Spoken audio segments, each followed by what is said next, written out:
Good morning student. देखो अपना chapter चला था रसारोहण है। इसके अंदर लगभग अपने पाठमों के अंदर जल अवशोषण के मार्ग अपन पढ़ रहे थे। पाठमों के अंदर जल अवशोषण के मार्ग हैं वो प्रमुख रूप से दो अपने पढ़े थे, एक एपोप्लास्ट और दूसरा सिम्प्लास्ट। एपोप्लास्ट आपका पूरा हो गया था ना। एपोप्लास्ट है वो पूरा कंप्लीट हो चुका था। दूसरा है सिम्प्लास्ट।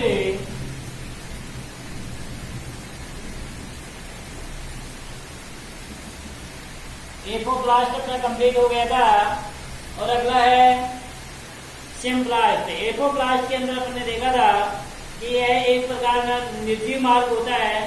पता है इसमें जल मध्यवर्ती कोशिकाओं में केवल जड़ी की एंडोडर्मिस त्वचा की कैस्पियन पट्टी को छोड़कर मूलरोम से जाइलम तक जाता है। ये अपने इसमें पढ़ा था। सिम्प्लास्ट के अंदर क्या होता है बेटे, इसमें जो जल का मार्ग है वो जीवित मार्ग होता है। जीवित होता है अर्थात निकटवर्ती कोशिकाओं में जीवरे का तंत्र पाया जाता है। सिम्प्लास्ट के द्वारा होने वाले परिवहन कोशिका झिल्ली को पार करके जाते हैं, जबकि उसके अंदर कोशिका झिल्ली को पार करके नहीं जाते हैं। तो देखो सिम्प्लास्ट परिवहन है। सिम्प्लास्ट यह एक प्रकार का जीवित मार्ग होता है।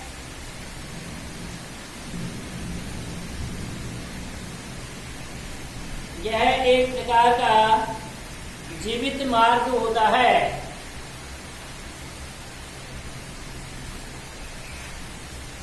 तथा यह निकटवर्ती कोशिकाओं के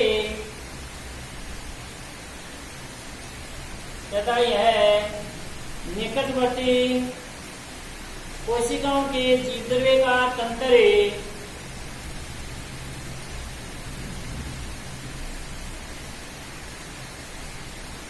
निकटवर्ती कोशिकाओं के जीवद्रव्य का तंत्र है। जीवद्रव्य का तंत्र है।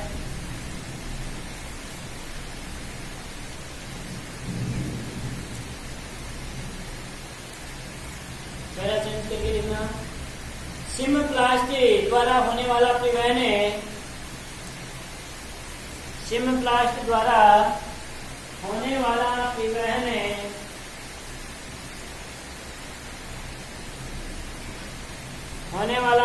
है कोशिका झिल्ली को पार करता है।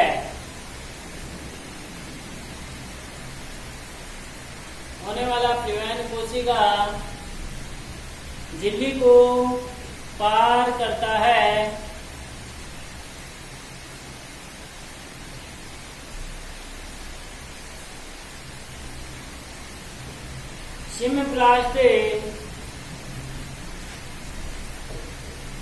सिम्प्लास्ट सांद्रता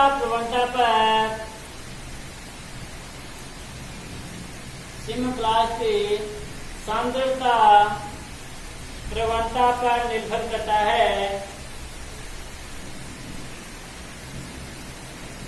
तथा इस प्रकार के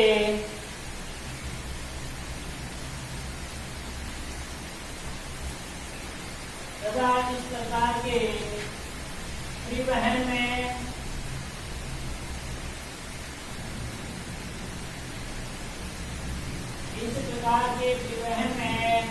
बाधाएं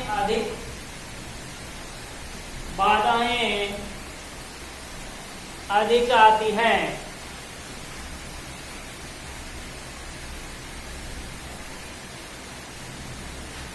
मेरा चेंज करके लिखना। सिम्प्लास्ट पद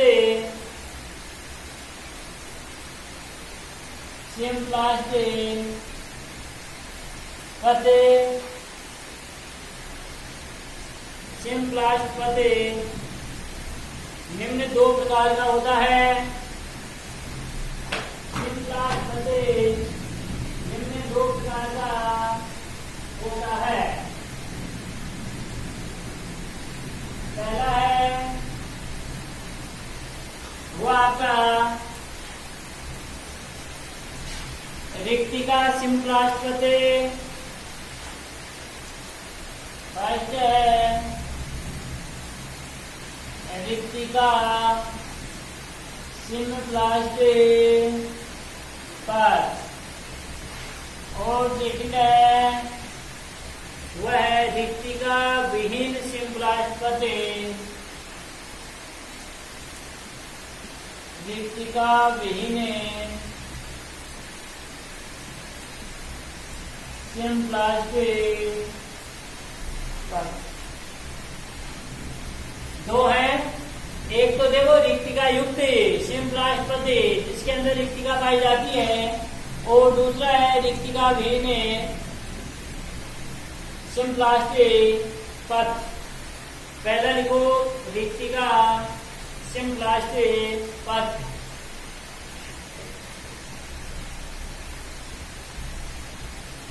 रिक्तिका सिंप्लास्ट पद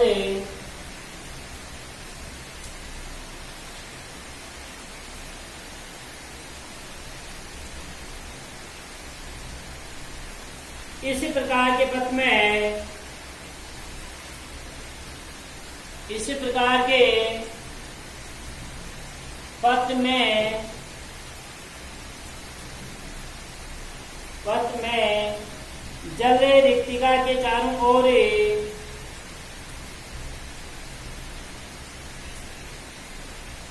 जल रिक्तिका के चारों ओर उपस्थित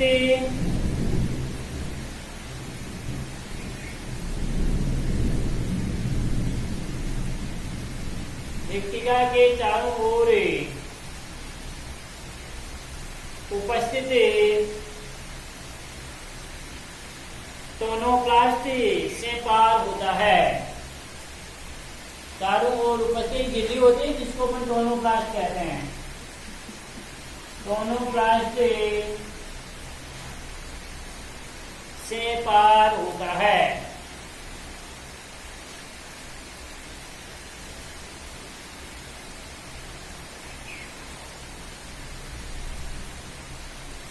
पार होता है।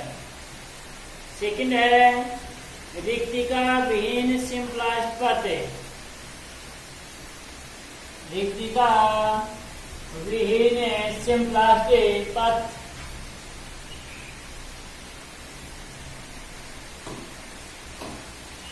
इस प्रकार के पद में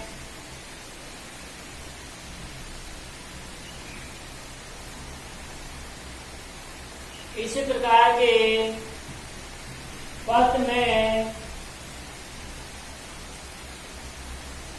जल रिक्तिका के चारों ओर जल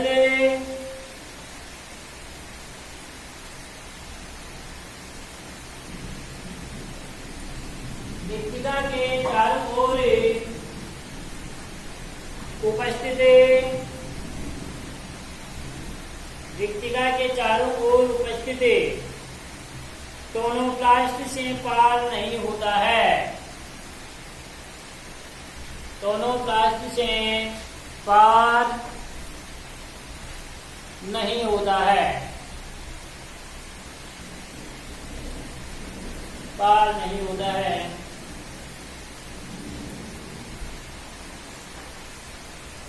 इसमें जल पास वाली कोशिकाओं में इसमें जल पास वाली कोशिकाओं में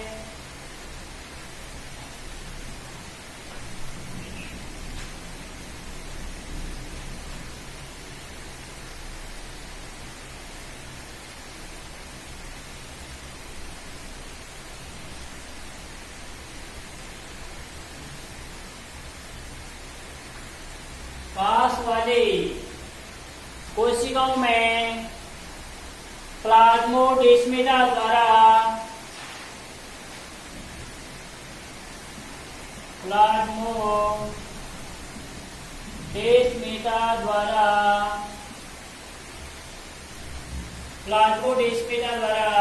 पार प्लाज्मोडेस्माटा द्वारा पार होता है।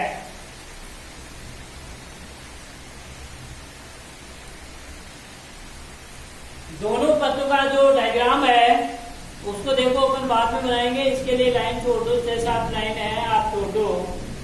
इसके बाद में अपना टॉपिक आता है रसारोहण है। किस प्रकार से जल है वो गुरुत्वाकर्षण के विपरीत आपका ऊपर पादप के प्ररोहण तंत्र तक पहुंचता है। इस क्रिया को पुनरसारोहण की क्रिया कहते हैं। जड़ों के द्वारा रसारोहण।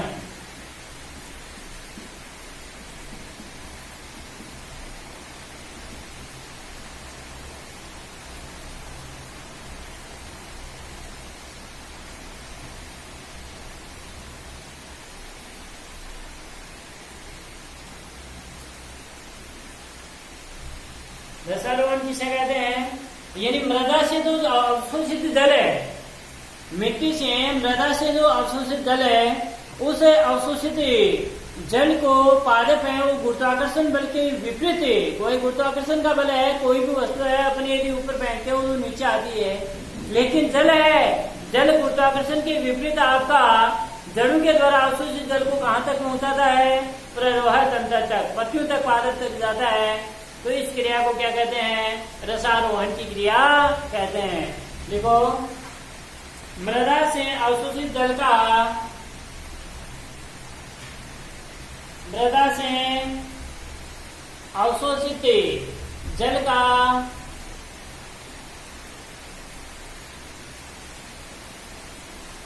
पादपों में, जल का पादपों में गुरुत्वाकर्षण बल के विपरीत,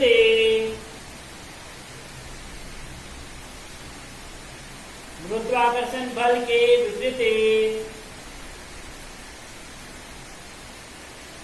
पादप के शीर्ष भाग तक पहुंचना,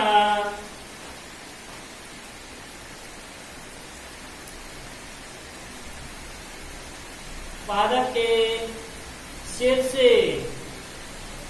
भाग तक पहुंचना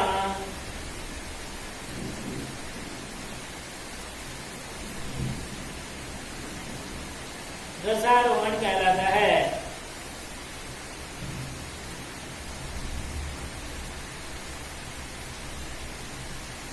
रसारोहण कहलाता है।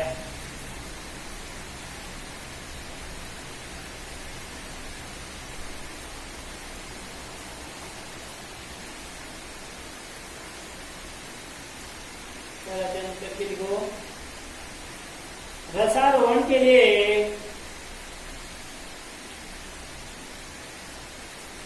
रसारोहण के लिए जाइलम,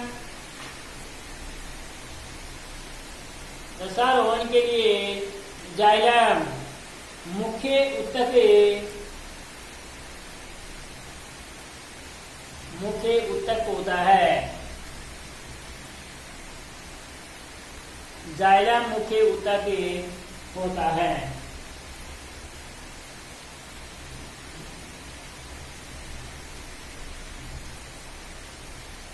चेंज करके लिखना, जल का गमन विशेष रूप से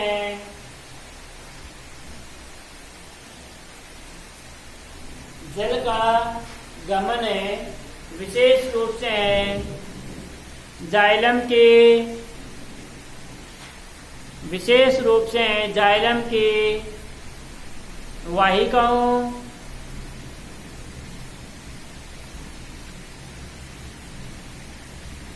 जाइलम की वाहिकाओं एवं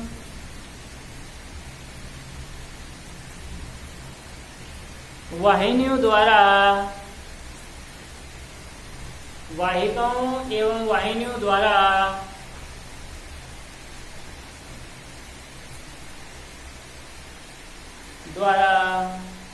होता है।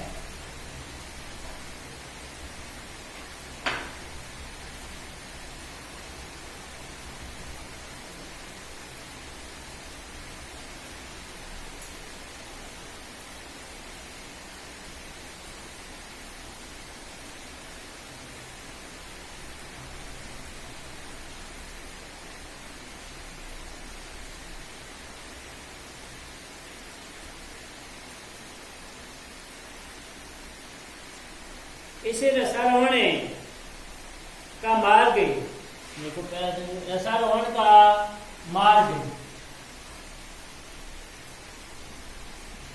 रसारोहण का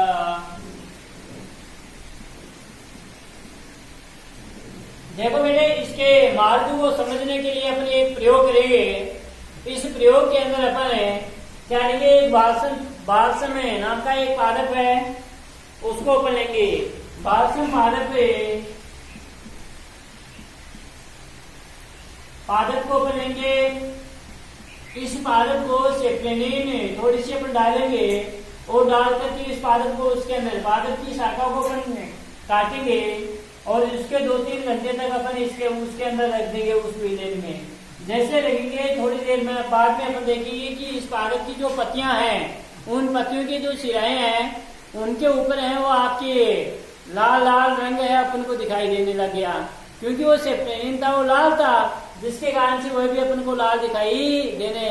यदि इसी की शाखा का अपन यदि अनप्रस्थ काट काटेंगे और अनप्रस्थ काट करके फिर सूक्ष्मदर्शी की सहायता से यदि अपन देखेंगे तो अपन को देखेंगे कि जो जाइलम की जो वाहिका है उसके अंदर आपका लाल जो सेप्टेनिन है वो आपका दिखाई देता है, जिसके कारण से पत्तियों द्वारा ही तो आया ना, और पत्तियों के द्वारा कहाँ तक चला गया है, सॉरी जड़ों के द्वारा कहाँ तक पहुंच गया, पत्तियों तक पहुंच गया। तो ये प्रयोग इस बालसम पौधे के द्वारा अपन इसके प्रयोजन को अपन आसानी से समझ सकते हैं। रसारोहण का मार्ग, देखो इसमें रसारोहण के मार्ग को समझने के लिए, रसारोहण के मार्ग को समझने के लिए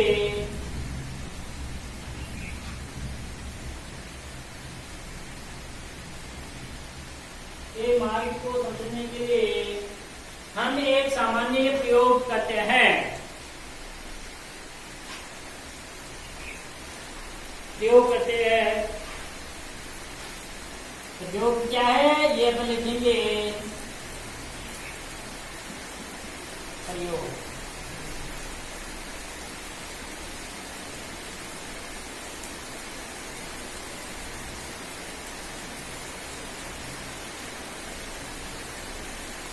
सामान्य प्रयोग देखो,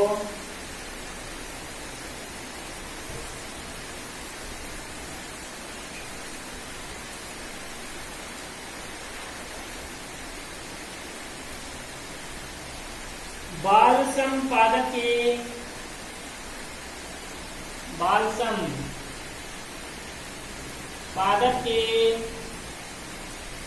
मूल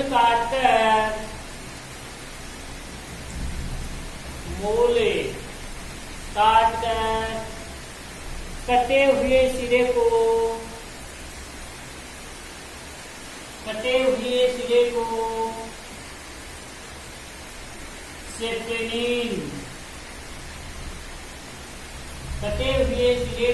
सेप्टेनिन के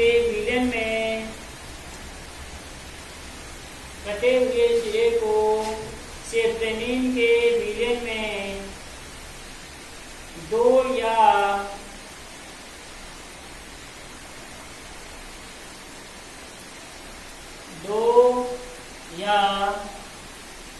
3 घंटों के लिए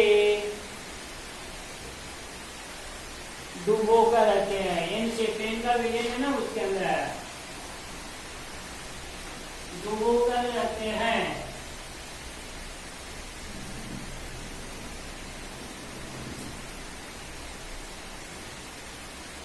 घंटों के लिए डुबो कर रखते हैं।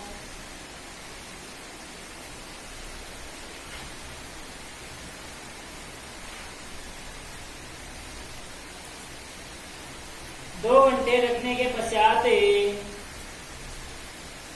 2 घंटे या 3 घंटे रखने के बाद बालसम की पत्तियों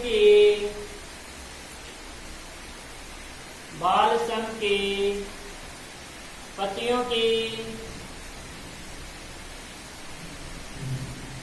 सिराएं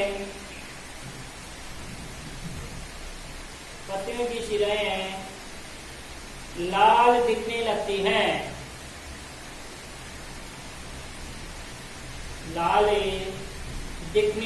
हैं,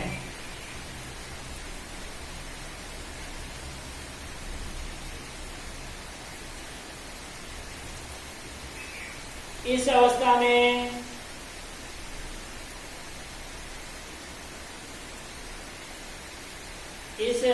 में पत्ती, इस अवस्था में पत्ती प्रणवरंते,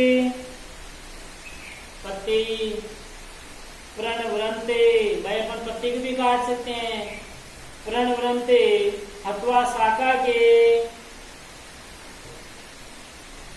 अथवा शाखा के अनुप्रस्थ काट को, शाखा के अनुप्रस्थ काट को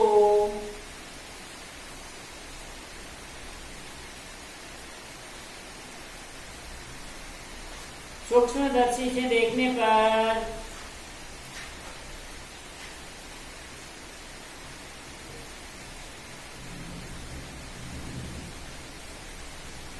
सूक्ष्मदर्शी से देखने पर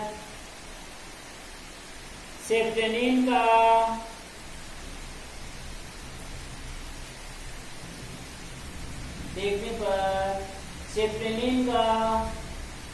लाल रंग, सेप्टेनिन का लाल रंग केवल जाइलम नलिकाओं में ही, केवल जाइलम नलिकाओं में ही दिखाई देता है, जाइलम नलिकाओं में ही दिखाई देता है।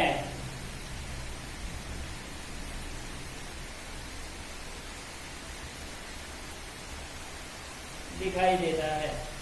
इस प्रयोग से यह स्पष्ट होता है, इस प्रयोग से यह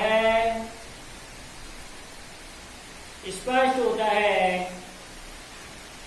कि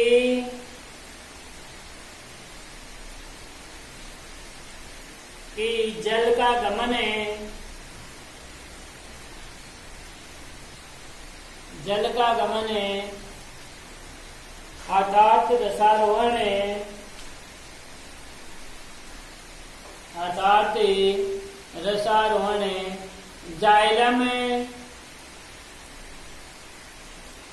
जाइलम उत्तक द्वारा ही होता है,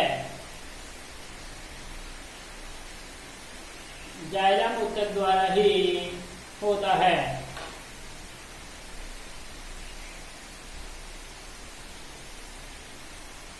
अब अपन पढ़ेंगे रसारोहण की क्रियाविधि।